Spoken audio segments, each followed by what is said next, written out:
அனைவருக்கும் வணக்கம்.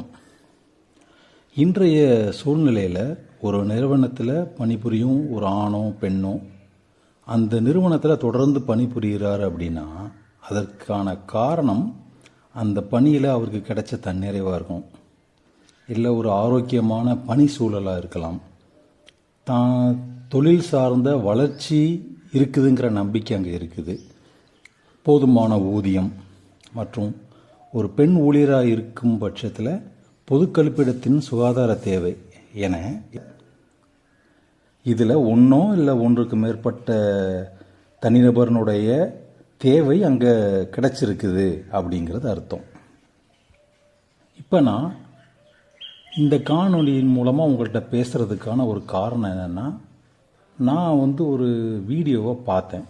அந்த வீடியோவை நீங்களும் பார்த்தீங்கன்னா நான் பேச வர்றதுக்கான காரணமும் இல்லை எதுக்காக பேசுகிறேங்கிற அர்த்தத்தை உங்களால் புரிஞ்சுக்க முடியும்னு நினைக்கிறேன். வாங்க அந்த வீடியோவை பார்க்கலாம், அப்புறம் தொடர்ந்து பேசுவோம். ஒரு கம்பெனில ஒரு பொண்ணு சேர்ந்து 15 நாள் ஆச்சு. காத்தால 8 மணிக்கு ஓனரை கூப்பிடுறாங்க. சார், எனக்கு ஒரு 2 மணி நேரம் பர்மிஷன் வேணும்ட்டு. எதுக்குமா பர்மிஷன் அப்படின்னு கேட்டிருக்காரு. அந்த பொண்ணு ஒரு காரணம் சொல்லிச்சு, அவருக்கு ஹார்ட் அட்டாக்கே வந்துச்சு. என்னவா இருக்கும்னு நினைக்கிறீங்க? கொஞ்சம் யோசிச்சு பாருங்களேன். உங்களுக்கு இது உண்மையிலேயே இந்த மாதிரி நீங்க இந்த காரணத்தை கண்டுபிடிப்பீங்களா அப்படிங்கறது எனக்கே தெரியல. இன்ஃபேக்ட் அவர் இந்த கேள்வி என்கிட்ட கேட்டாரு. நான் இமீடியட்டா உச்சகட்ட ரீசன் அப்படின்னாரு. நான் ஒரு ரீசன் சொன்னேன். இன்ஃபேக்ட் அதுதான் உண்மையாச்சு. என்ன காரணமா இருக்கும் கொஞ்சம் யோசிச்சு பாருங்க. நிறைய காரணம் ஓடிட்டே இருக்கும் நினைக்கிறப்போ. இன்டர்வியூ அட்டன் பண்ண போனோம், அதனால 2 மணி நேரம் பர்மிஷன் கொடுங்கன்னு கேட்டுச்சு. அவர் என்ன சொல்றதுன்னு கேட்டாரு. இன்டர்வியூ அட்டன் பண்ணிட்டு அதே கம்பெனில சேர்த்துக்குமா, இனிமே வராதமான்னு சொல்லிட்டேன். இப்படி ஒரு இக்கட்டான ஒரு சூழல் நடக்குது. ஒரு வீடியோவை எல்லாரும் பார்த்துருப்பீங்கன்னு நான் நம்புகிறேன். இந்த வீடியோவை வெளியிட்டவர் ஒரு கண்ணோட்டத்தில் இந்த வீடியோவை பதிவிட்டிருக்கிறாரு. அது மறுக்க முடியாத உண்மை. அதே சமயத்தில் நான் இங்கே சொல்ல நினைக்கிற கருத்து என்ன அப்படின்னா, அந்த ஊழியர்னுடைய குறைஞ்சபட்ச தேவை கூட அங்கே பூர்த்தி அடையலை அப்படிங்கிறது தான் உண்மை அப்படிங்கிறத நான் பதிவிட விரும்புகிறேன். அந்த கருத்தை நீங்கள் ஏற்றுக்கணும் அப்படின்னா சில சரியான உதாரணத்தை நான் உங்களுக்கு கொடுத்தா இன்னும் உங்களால் புரிஞ்சிக்க முடியும்னு நான் நம்புகிறேன். எனக்கு ரொம்ப நெருங்கிய உறவினர் ஒருத்தர் ஏற்றுமதி இறக்குமதி செய்யும் ஒரு நிறுவனத்தில் பணி செஞ்சு வர்றாரு. சில தவிர்க்க முடியாத காரணத்தினால அந்த நிறுவனம் பெரிய நிதிநிலை நெருக்கடியை சந்திக்குது. சில மாதங்கள் ஊழியருக்கு ஊதியத்தை கொடுக்க முடியாத ஒரு பெரிய நஷ்டத்தை அங்கே சந்திக்குது. குடும்ப பொருளாதார நிலையை நினச்சி நிறைய பேர் அந்த வேலையை ராஜினாமா பண்ணிட்டு வேற நிறுவனத்தை நோக்கி போயிட்டாங்க. நான் சொல்கிற இந்த நபர் இந்த சூழ்நிலை இப்போ சரியாயிரும் அப்போ சரியாயிரும்னு சொல்லி கிட்டத்தட்ட இப்போ வரைக்குமே அதே நிறுவனத்தில் பணிபுரிகிறாரு. அவர் ஏன் அங்கே இன்னும் கண்டினியூ பண்ணுறாரு அப்படின்னா, அவர் சொல்கிற காரணம், என்னுடைய மேனேஜர் எனக்கு அஷூரன்ஸ் கொடுத்துருக்கிறாரு, எம்டி என்னை கூப்பிட்டு பேசியிருக்கிறாரு அப்படிங்கிறத என்கிட்ட அவர் தனிப்பட்ட முறையில் பேசும்போது சொல்ல கேட்டிருக்கிறேன். அதே மாதிரி என்னையவே நான் அதுக்கு ஒரு பெரிய எக்ஸாம்பிளாக சொல்லலாம். நான் ஒரு ப்ரைவேட் ஸ்கூலில் டீச்சராக ஒர்க் பண்ணுறேன். எனக்கு முன்னால் நிறைய பேர் அங்கே ஒர்க் பண்ணிகிட்ருக்குறாங்க. என் கூட நிறைய பேர் ஜாயின் பண்ணுறாங்க. எனக்கு அப்புறமும் நிறைய பேர் எல்லா கேடர்லேயும் ஒர்க்குக்கு ஜாயின் பண்ணுறாங்க. இதில் பலர் சில மாதத்தில் வேலையை விட்டு போகிறாங்க, இல்லை அனுப்பப்படுறாங்க. இன்னும் மிச்சம் இருக்க கொஞ்சம் பேரும் அந்த அகடமிக் இயர் எண்டிங்கில் அனுப்பப்படுறாங்க, அவர் ரிசைன் பண்ணுறாங்க. இதில் வேதனைக்கான ஒரு விஷயம் என்னென்னா, அந்த பள்ளியினுடைய தலைமை ஆசிரியரே 4 தடவை மாறி இருக்காங்கன்னா நீங்கள் நிலைமையை பார்த்துக்குங்க. இருக்கட்டும், கொரோனா லாக்டவுன் வருது. கொரோனா லாக்டவுன் அப்படிங்கும்போது ஆன்லைனில் தான் ஸ்கூல்ஸ் எல்லாமே ஃபங்க்ஷன் ஆச்சு, நம்ம எல்லாத்துக்குமே தெரியும். இதில் டெய்லி மெயின்டெனன்ஸ் அண்ட் இபி பில்லில் ஒரு பெரிய அமௌண்ட் அந்த பர்டிகுலர் ஸ்கூலுக்கு சேவ் ஆகிருக்கும். அதை ஒரு இயர் எண்டிங்கில் கால்குலேட் பண்ணோம் அப்படின்னா பல லட்சங்கள் சேவ் ஆகிருக்கும். இருந்தாலும் என்னை மாதிரி ப்ரைவேட் கன்சர்னில் ஒர்க் பண்ணுற நிறையா டீச்சர்ஸுக்கு 20% 25% சேலரி டிடெக்ட் பண்ணி தான் சேலரி போட்டாங்க.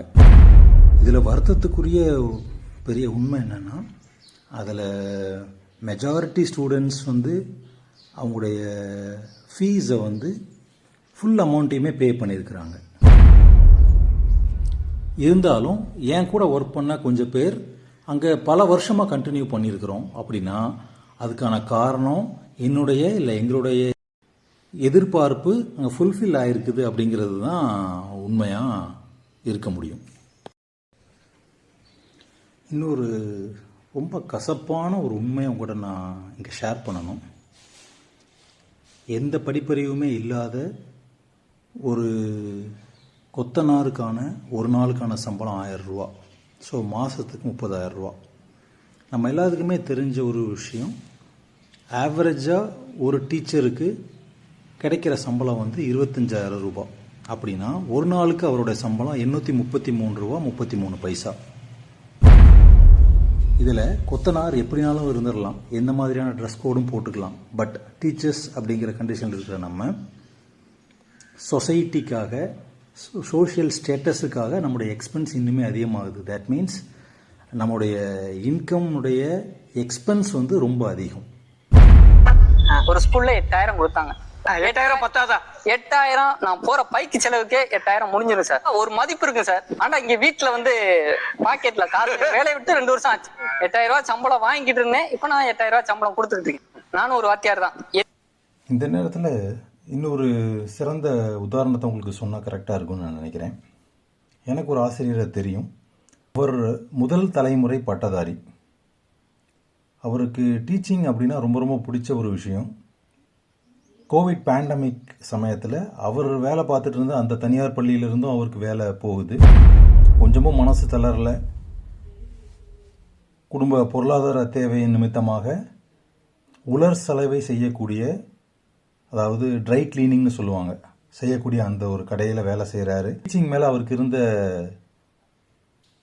அளவு கடந்த ஆசைனால அதே பகுதியில் மறுபடியும் ஒரு ஆசிரியர் பணியில் சேர்ந்து இப்போ வரைக்கும் அதை ரொம்ப சிறப்பாக மனநிறைவோட அந்த பணியை செஞ்சுட்டு வர்றாரு. அப்படிங்கிற அந்த சார்கிட்ட பேசுகிறத நீங்களே கேளுங்க.